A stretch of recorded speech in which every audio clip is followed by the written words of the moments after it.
Hello guys, আসসালামু আলাইকুম। তো তোমরা সকলে কেমন আছো? আশা করছি তোমরা সকলে অনেক ভালো আছো, সুস্থ আছো। আলহামদুলিল্লাহ আমিও অনেক ভালো আছি, সুস্থ আছি। তো আজকে আমি কিন্তু আবার নতুন একটা ভিডিও নিয়ে তোমাদের সামনে কিন্তু হাজির হলাম। তো তোমরা কিন্তু ভিডিওটা কন্টিনিউ দেখতে থাকো, আশা করছি তোমাদের কিন্তু অনেক ভালো লাগবে। তো চলো ভিডিওটা দেখতে থাকো।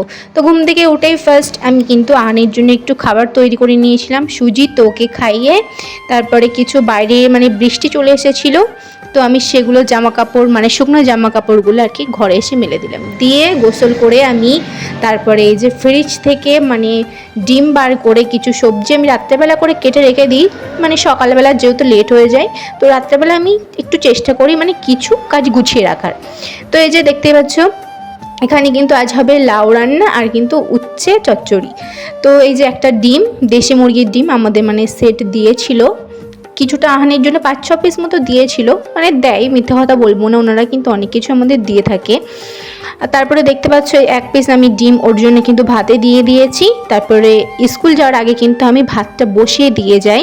আর স্কুলে যতক্ষণ কাছাকাছিতে স্কুল, অতটা লেটও হয় না আমার আসতে।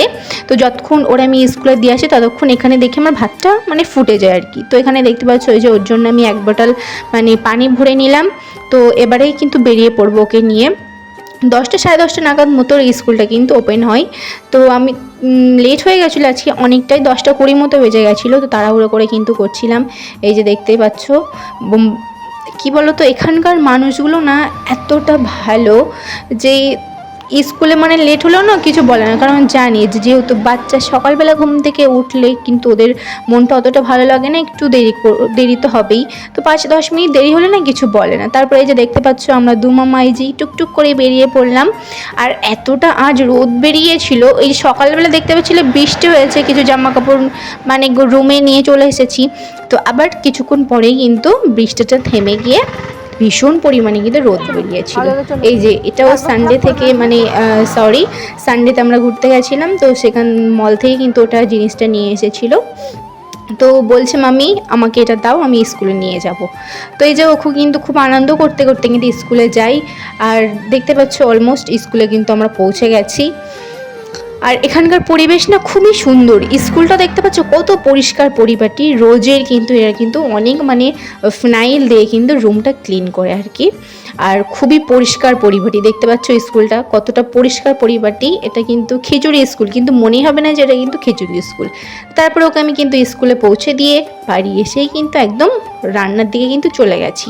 তো আজ হচ্ছিল আমার ওই তো লাউ রান্না করছিলাম আর উচ্ছে চচ্চড়ি। তো এখানে দেখতে পাচ্ছ লাউটাও কিন্তু আমার অলমোস্ট প্রায় হয়ে এসেছে। আর কি বলতো, রান্না করতে না খুব একটা আমার লেট হয় না, যেহেতু আমি রাত্রেবেলা সবজি কেটে কুটে রেখে দিই। মেন হচ্ছে সবজি কাটাকুটি থাকলে না রান্নাটা অলমোস্ট তাড়াতাড়ি কিন্তু হয়ে যায়, যেহেতু হাতের কাছে সব কিছু আর কি থাকে। তো অতটাও কিন্তু আমার লেট হয় না। সো এখানে দেখতে পাচ্ছ পেঁয়াজটা খুব সুন্দরভাবে কিন্তু এখানে কুচি কুচি করে নিয়েছি। নিয়ে তারপর এখানে কিন্তু আমি একদিকে কিন্তু আমি ভাতটা আমার বাইরে থেকে হয়ে গেছিলো অলমোস্ট। তো আমি ভাতটা নামিয়ে দিয়ে তাড়াহুড়ো কিন্তু লাউ রান্নাটা কিন্তু বসিয়েছিলাম। তারপর এখানে দেখতে পাচ্ছ পেঁয়াজটাও আমি কিন্তু কুচি কুচি করে নিয়েছি। নিয়ে কিন্তু এবার উচ্ছেটাও কিন্তু এখানে আমি বসিয়ে দেব। তো কি বলো তো, উচ্ছেটা না আমাদের ভাজাভুজি করলে না অতটা হানের বাবা খেতে চায়নি, যে চচ্চড়ি করলে খুবই সুন্দর একটু পোড়ো পোড়ো টাইপসের করলে কিন্তু খেতে বেশ ভালো লাগে। আর হানের পাপাও কিন্তু খায়। ভাজা করলে ভিটামিনটা অনেকটা প্রায় চলে যায়, যেহেতু একদম ভাজা ভাজা হয়ে যায়। তো সেহেতু আমি প্রায় কিন্তু এরকমভাবে কিন্তু রান্না করে থাকি। তো দেখতে পাচ্ছ এখানে কিন্তু আমি ধনিয়া গুঁড়া, জিরা গুঁড়া, লঙ্কা গুঁড়া যেগুলো আর কি রেগুলার মশলাপাতি লাগে তো দিয়ে দিলাম। দিয়ে কিছুক্ষণ 5 মিনিট মতো ভেজে নিয়েছিলাম। নিয়ে কিন্তু অল্প পরিমাণে কিন্তু পানি দিয়ে এটা কিন্তু ভালো করে সিদ্ধ হতে দেব। তো দেখতেই পাচ্ছ এখানে কিন্তু আমার অলমোস্ট কিন্তু উচ্ছে চচ্চড়ি হয়ে গেছে। তো এখানে কিন্তু আমি ভাতটা বসিয়েছি, ঠিক আছে, ভাতটা বসিয়েছি বলতে এখানে কিন্তু ভাতটা আমি কি করি জানো, গ্যাসের অনেকটা প্রচুর পরিমাণে লস হয় বলে আমি কিন্তু ভাতটা ফুটিয়ে রেখে দিই। দিয়ে ওই গরম ফ্যানেই কিন্তু ভাতটা হয়ে যায়। তার কিছুক্ষণ পরেই কিন্তু আমি ভাতটাকে উপর দিয়ে দিই। যেহেতু বিদেশের ব্যাপার বুঝতে তো পারছো, আমাদের গৃহিণীদের কিন্তু অনেকটাই কিন্তু বুদ্ধি ধরে চলতে হয়, না হলে কিন্তু মানে কিছু রাখার জো নেই। এখানে দেখতে পাচ্ছ ভাতটা আমি উপর দিয়েই কিন্তু কিছু মানে আহানের পাপা সকালবেলা ময়দা এনে দিয়েছিল আর চিনি এনে দিয়েছিল, শেষ হয়ে গেছিলো। আজ যেহেতু আমি নারকেলের পিঠে বানাবো, তো সেগুলো আগে কন্টেনারে ঢালছিলাম। তো এখানে দেখতে পাচ্ছ ময়দার দাম অলমোস্ট মানে 1 কেজি মতো এনেছিল। তো এখানকার ময়দার দাম না খুবই হাই, মানে 500 ময়দা নিয়েছে 40 টাকা আর 1 কেজি নিয়েছে 80 টাকা। তো বুঝতেই পারছো কতটা মানে রেট বেশি এখানে। তো এখানে দেখতে পাচ্ছ এই যে চিনিটাও কিন্তু আমি খুবই সুন্দরভাবে কিন্তু কন্টেনারে মানে স্টোর করে রেখে দিয়েছি। তারপরে এই যে আমি কিছু এখানে ভিডিও করছিলাম, মানে ভিডিওর কিছু ক্লিপস নিয়েছিলাম, যেহেতু অনেকটাই হাতে আমার টাইম ছিল, হাতে অনেকটাই টাইম ছিল। তো আর অলমোস্ট কিন্তু আমার ভিডিও কিন্তু আপলোড হয়ে গেছে, মানে ইনস্টাগ্রামে করে দিয়েছি, ইউটিউবে আর ফেসবুকে কিন্তু অলমোস্ট করে দিয়েছি। তারপরেই তো বিকালবেলা কিন্তু ঘুম থেকে উঠেই একদম ফ্রেশ হয়ে আহানকে খাইয়ে দাইয়ে নিজে একটু কিছু খেয়ে যেখানে কিন্তু নারকেলের পিঠে করতে বসে পড়লাম। তো নারকেলের পিঠে কিন্তু আমি আরেকদিন করেছিলাম, 1 সপ্তাহ আগে ঠিক করেছিলাম, মানে 1-2 সপ্তাহ হয়তো হবেই। তো তখন কিন্তু আমি করেছিলাম। তো করার পর আমি কিন্তু আমাদের সেটাদেরকে কিন্তু নারকেলের পিঠাটা দিয়েছিলাম। ওদের খেয়ে মানে এতটা ভালো লেগে গেছে যে আমাকে সেট আবার এসে বলছে যে রোজিনা তুমি আমাকে কিন্তু নারকেলের পিঠে আবার বানিয়ে দাও। তো যেই বলা সেই কাজ, আমি তো করে ফেলেছি। মানে উনি কিন্তু আমাকে 1 সপ্তাহ আগে বলে রেখে দিয়েছিল। তো আমি কিন্তু একদমই টাইম পাচ্ছিলাম, বুঝতেই তো পারছো যেহেতু একটা বাচ্চাকে নিয়ে অনেকটা মানে কি বলবো অনেকটাই স্ট্রাগল করতে হয়। তো সেহেতু কিন্তু আমি একদমই টাইম পাচ্ছিলাম না। তো আজ ভাবলাম টাইম পেয়েছি, তো চলো আজ কিন্তু পুলি পিঠেটা করা যাক। তো এখানেই কিন্তু আমি পুলি পিঠেটা খুব সুন্দরভাবে কিন্তু করে নিয়েছি, নিয়ে তো এখানে কিন্তু একদম বসিয়ে দিয়েছি। এক সাইডে কিন্তু জল গরম করতে বসিয়েছি আর এক সাইডে কিন্তু মানে এই তো নারকেলের সেইটা কিন্তু বানিয়ে নিয়েছি। আর এখানকার মানুষগুলো সত্যি কথা বলতে এতটা ভালো যে কি বলবো, মানে বলার কোনো আমার ভাষা নেই। তারা এতটা সাপোর্ট করে, যেহেতু তাদের কোনো আমি রক্তেরও নয়, কোনো মানে আমাদের আত্মীয় সম্পর্ক নয়, তারা এতটা পরিমাণে আমাদেরকে ভালোবাসা দেয়, সাপোর্ট করে। আমার আহানকে তো নিজের নাতির মতো করে কিন্তু খুব মানে ভালোবাসি। এরকম এতটা ভালোবাসা কিন্তু আমার আহান মানে নিজের ঘরের লোক থেকে কিন্তু পাই না, যতটুকু আমাদের এই সেটেদের কাছ থেকে আমরা ভালোবাসা পাই। তো যেই বলেছে আমি তাড়াতাড়ি করে ওনাদের কাছ থেকে কিন্তু দুটো আমাকে নারকেল পেড়ে দিয়েছে। আমি তাড়াহুড়ো করে কিন্তু নারকেলের পিঠা করতে বসে পড়লাম।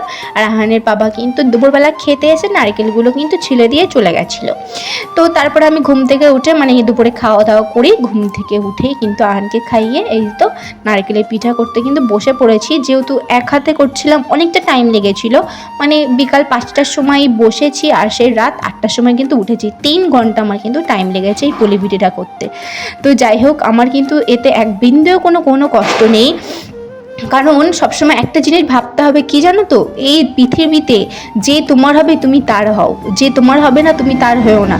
সেম সেট আমাদের জন্য মানে এতটা করে কি বলবো। উনি যদি কোনো বাজারঘাট করে আনে, সবজি যদি বেশি হয়ে যায় সেটাও কিন্তু আমাদের দিয়ে দেয়। আর বিদেশের বুকে বুঝতে তো পারছো কতটা মানে জিনিসের হাই রেট, তবুও কিন্তু আমাদের সে এতটা ভালোবাসা দেয়। মানে মুখে বলে কিন্তু প্রকাশ করতে পারবো না, এতটা আমাদেরকে কেয়ার করে, এতটা ভালোবাসি। আহানকে যদি আমি মারি, আহান যদি কান্না করে, তাও এসে কিন্তু আমাকে জিজ্ঞাসা করবে যে কেন, কি হয়েছে, কি করতে মারলি। তো আহানকে কিন্তু আবার কাছে ডাকবে, ওকে নিয়ে কিন্তু আবার মানে বাইরে বেরিয়ে কিন্তু অনেক চকলেট কিনে দেয়। এতটা ভালো মানুষ, সত্যি কথা বলতে এনাদের মতো কেরালার মানুষদের মতো আমি কোথাও মানে আমার দেশে কিন্তু আমি এরকম মানুষ কখনো দেখিনি। এই ছোট থেকে আজ পর্যন্ত বড় হয়ে কোনো দিন আমি এরকম মানুষ দেখিনি যে পরকেও কিন্তু আপন করতে জানি না। ওনাদের সাথে আমাদের কোনো রক্তের সম্পর্ক আছে, না কোনো আত্মীয়তার সম্পর্ক আছে। তো দেখতেই পাচ্ছ অনেক কিন্তু কথা বলে ফেলেছি, তোমাদের সাথে কথা বলতে বলতে দেখতেই পাচ্ছ এখানে কিন্তু আমার একদম পুলি পিঠা কিন্তু ডান। আর তার মধ্যে 3-3বার কিন্তু কারেন্ট চলে গেছে জানো, এতটা মানে বিরক্ত হচ্ছিলাম। তো কি করবো, আমার কাছে কিন্তু কোনো লাইটও ছিল না, যার জন্য আমি কিন্তু ফোনের ফ্ল্যাশ লাইট দিয়েই কিন্তু জ্বালিয়েছি। তো এই তো রাতের ডিনারটাও কিন্তু করে নিলাম। আজকের ভিডিওটা এতটুকুই। আর ভিডিওটা যদি তোমাদেরকে অবশ্যই ভালো লেগে থাকে একটা কিন্তু লাইক করবে, সাবস্ক্রাইব আর কিন্তু কমেন্টস করে জানাবে। সকালে ভালো থেকো, সুস্থ থাকো, আল্লাহ হাফেজ।